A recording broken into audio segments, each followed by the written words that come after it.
Hello everyone. In this video, I have discussed the introduction, classification and characteristics of the catalyst. I have also discussed the theories of catalyst action of a catalyst. Let's get started. In 1836, Berzelius introduced catalyst and catalysis. According to him, a catalyst is a substance that speeds up or speeds down a chemical reaction without itself being used up. The phenomenon is known as catalysis.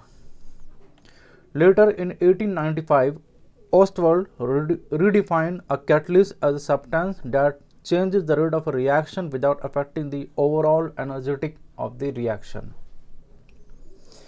Now, depending upon whether the catalyst is speeding up or speeding down a chemical reaction, we can divide a catalyst into two. A catalyst that enhances the rate of a reaction is called a positive catalyst or simply a catalyst.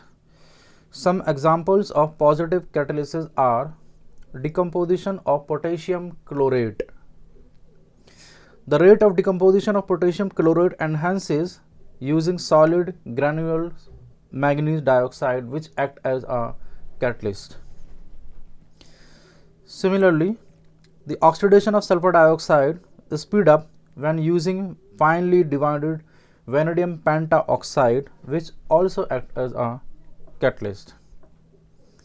Now, if a catalyst retards the rate of a reaction, then the catalyst is called a negative catalyst or inhibitor. Some examples of negative catalysts are oxidation of sodium sulfite.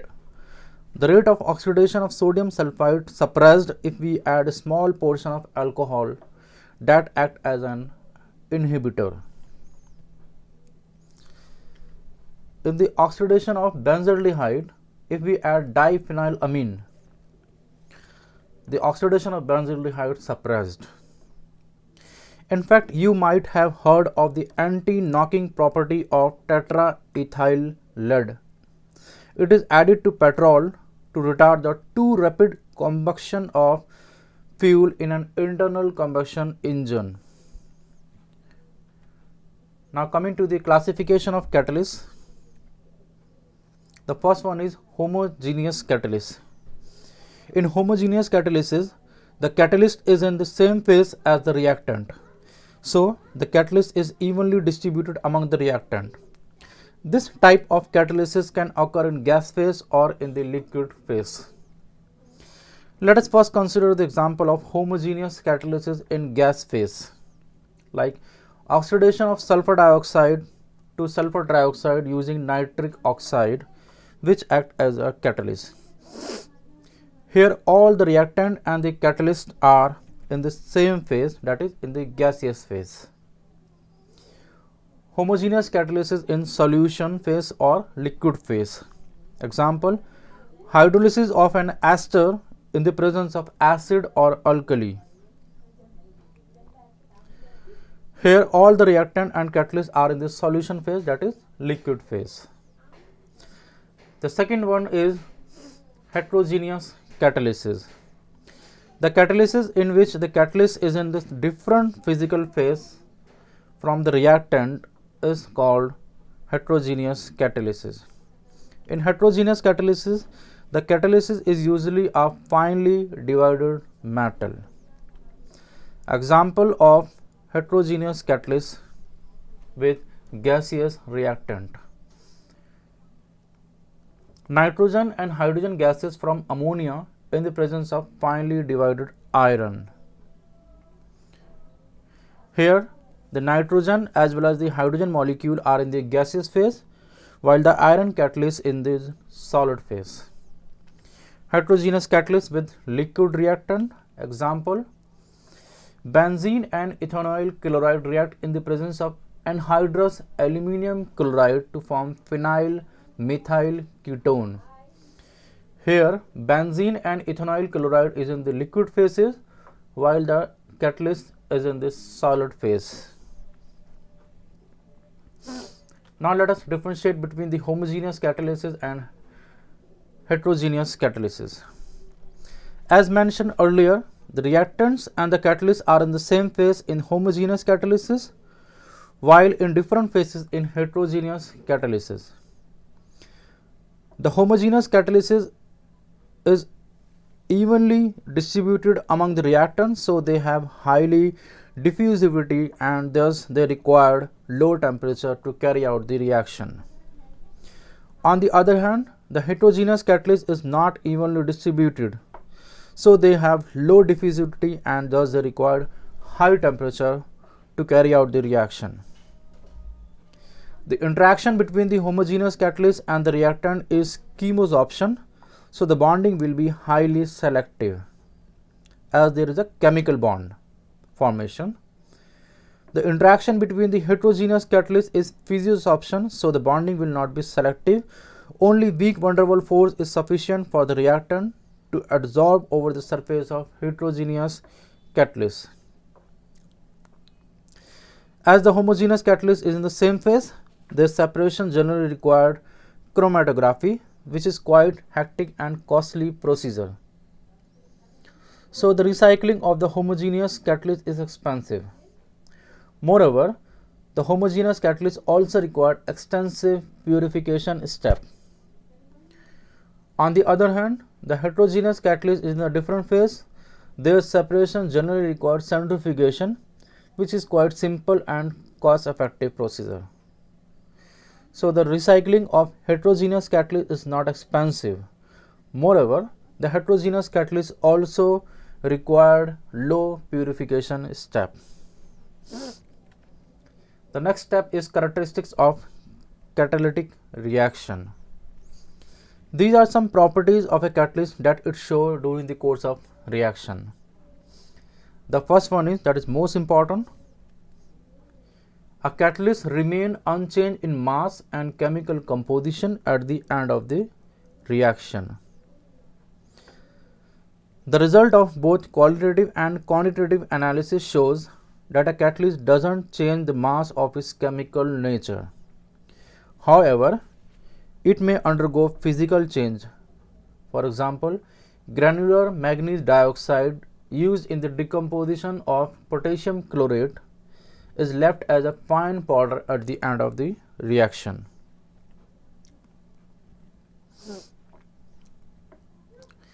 Second is, a small quantity of catalyst is generally needed to produce an almost unlimited reaction. For example, the decomposition of hydrogen peroxide required only 1 gram of finely divided platinum catalyst, that is sufficient to catalyze 10 raised to power 8 liter of hydrogen peroxide.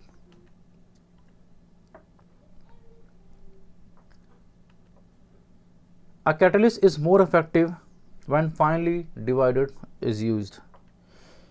In heterogeneous catalyst, the solid catalyst is more effective when the catalyst of a smaller size is used. This is because of the high surface area of the fine powder particle, which provide large surface, active surface for the catalysis. For example, in the decomposition of hydrogen peroxide, finely divided platinum is better catalyst than the granules of solid platinum. Number 4, a catalyst is specific in its action. While a particular catalyst works for one reaction, it will not necessarily work for another reaction.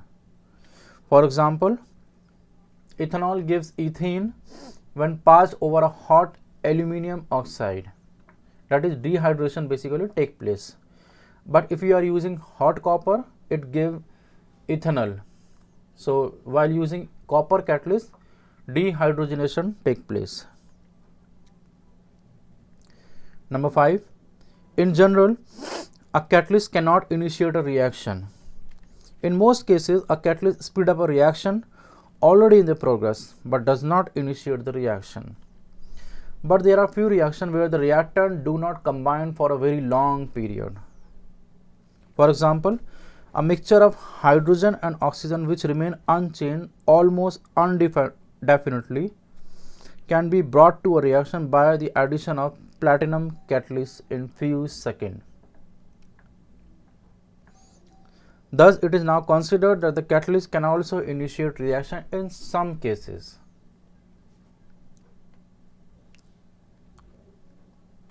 Number 6. A catalyst does not affect the final position of equilibrium, although it can shorten the time required to establish the equilibrium. In a reversible reaction, the catalyst speeds up forward reaction and backward reaction equally.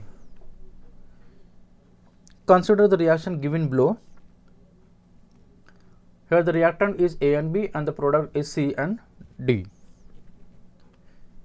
In the beginning, the concentration of A and B are maximum and the rate of forward reaction is also maximum. With time, the rate of forward reaction decreases until the equilibrium is established. For the backward reaction, the initial concentration of C and D are 0 and the rate of backward reaction is lowest. With time, the rate of backward reaction increases until the equilibrium is established. Similar curves for the rate of reaction with catalyst show that the rate of forward reaction and the reverse reaction are altered equally, but the equilibrium established in much shorter time when we are using catalyst. For example, in the Haber process for ammonia, the reaction is very slow in the absence of catalyst.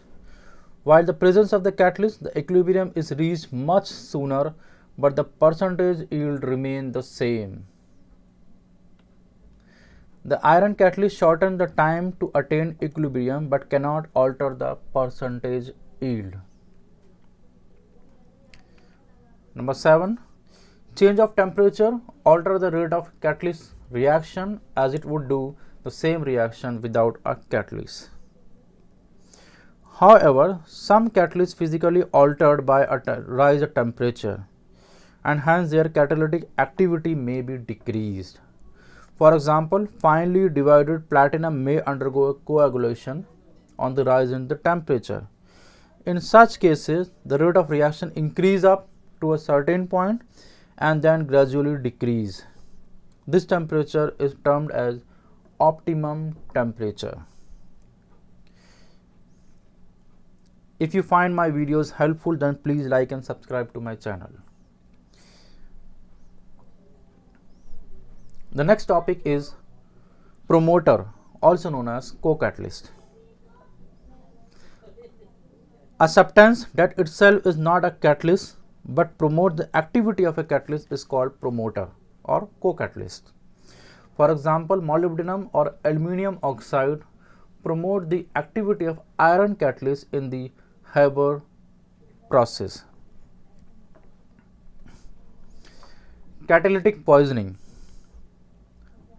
A substance that destroys the activity of catalyst is called poison and the process is called catalytic poisoning. For example, in the contact process, the platinum catalyst used in the oxidation of sulfur dioxide is poisoned by the addition of arsenic oxide.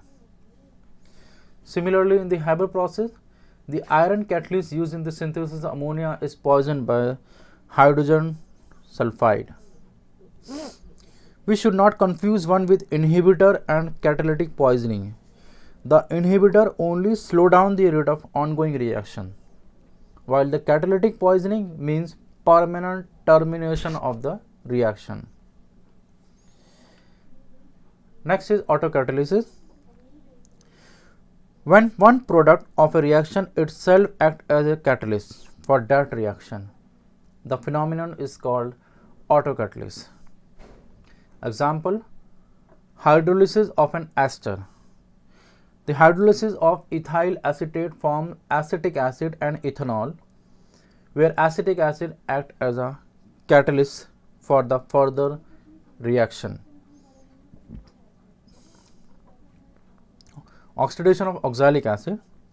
When oxalic acid is oxidized by acidified potassium permanganate,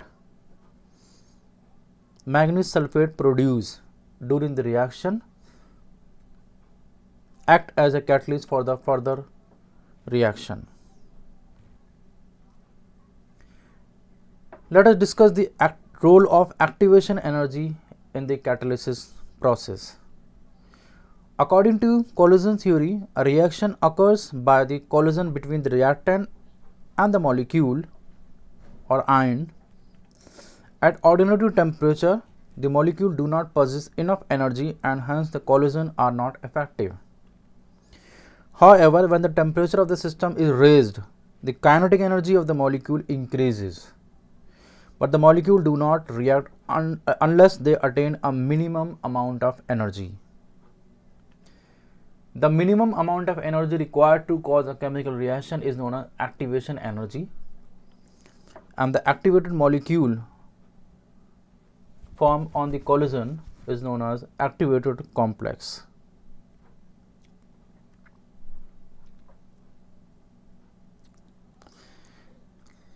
As a result of breaking and forming a new bond, the activated complexes dissociate to yield a product molecule. A catalyst lowers the activation energy of the reaction by providing a new pathway. Thus, larger number of effective collisions occur in the presence of catalyst than would occur at the same temperature without the presence of catalyst. In this way, the presence of the catalyst makes the reaction go faster.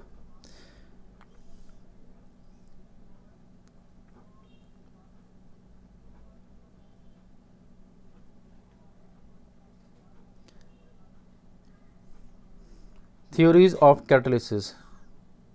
There are two main theories of catalysis: intermediate compound formation theory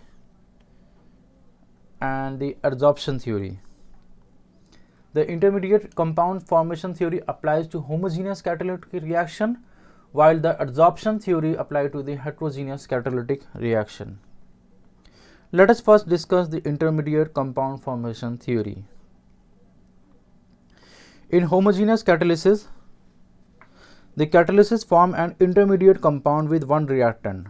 The highly reactive intermediate compound then react with the second reactant to form product, releasing the catalyst. Let us illustrate by taking the example of general reaction A plus B arrow AB, where C is the catalyst. The reaction proceeds through the two steps. First of all, the reactant A form an intermediate compound AC with catalyst C, which later react with the second reactant B to yield product AB and releasing C. The activation energy of the reaction 2 and 3 are lower than the reaction 1. Hence, the formation of intermediate compound and its subsequent decomposition speed up the rate of reaction, which was originally very slow in the absence of catalyst. Example: catalytic oxidation of sulfur dioxide in presence of nitric oxide as a catalyst.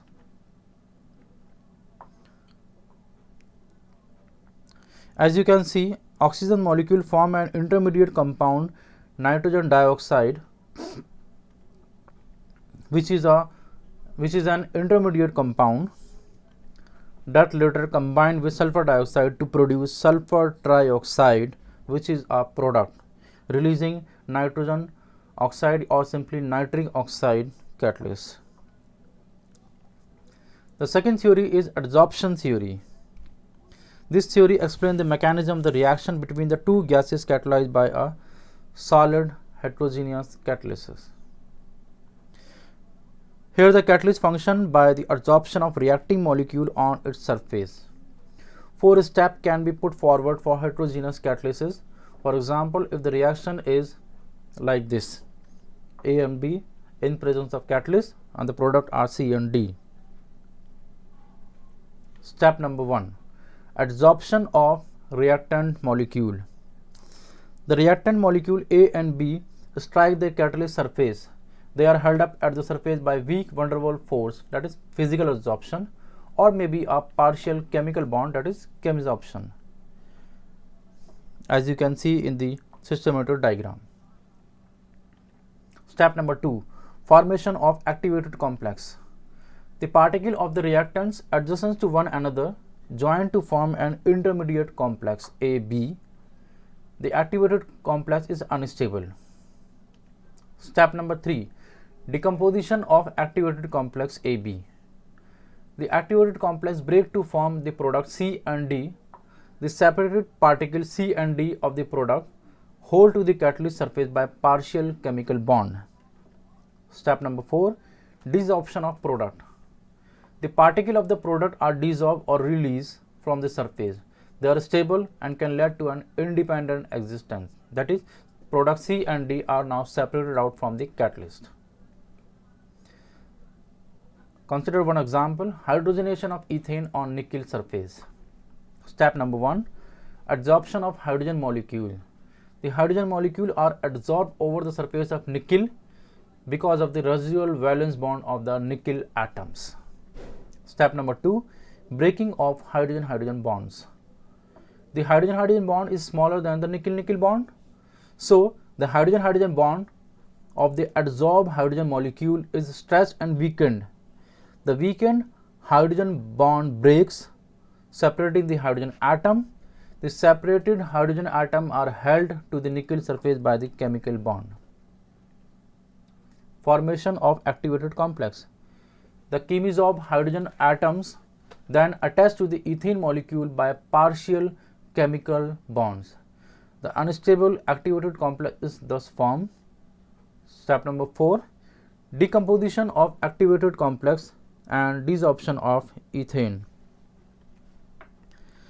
The unstable activated complex decomposes to release ethane molecule. The freed catalyst surface is again available for further action. Now I end this video here. Thanks for watching. If you find my videos helpful, then please like and subscribe to my channel. See you in the next video of this series.